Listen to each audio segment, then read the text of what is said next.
Nag-inspeksyon ang Philippine Coast Guard sa Ilog Pasig para tiyaking ligtas ang pagdaan ng andas ng Poong Jesus Nazareno sa Ayala Bridge. No sail zone na rin sa bahagi ng ilog simula mamayang alas 8. Nakatutok si Rafi Tima.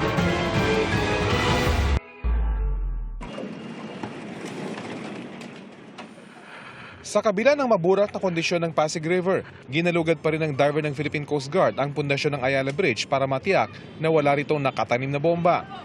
Zero visibility ang Pasig River kaya ang diver may tali para matiyak na makabalik siya sa bangka. Matapos matanggap ang all clear, babantayan na raw ng PCG ang ilalim ng tulay. Maging ang mga nakatira sa ilalim ng Ayala Bridge, pinagsabihan ng Coast Guard. Bukas, pag nag-start na yung ating prosesyon, dapat wala ng tao dyan ha.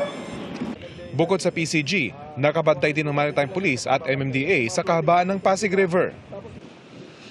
Ilang oras bago yung pagsisimula ng traslasyon ay panay-panay na yung pagpapatrolya ng Philippine Coast Guard dito sa kahabaan ng Pasig River. At kung dati ay doon sa may Jones Bridge madaan yung andas para sa traslasyon, ngayon ay inilipat na ito dito sa may mas matibay na Ayala Bridge para mas matutukan ng Philippine Coast Guard at para wala ring panganib na magkaroon ng sira yung tulay dahil sa dami ng mga debotong inaasahang sasama sa traslasyon.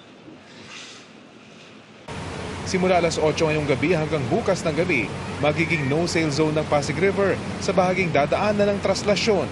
Aside po dun sa deployment ng ating mga floating asset, meron din po tayo nakahanda na dyan ng mga medical teams just in case lang na may mga medical issues and concern along the way.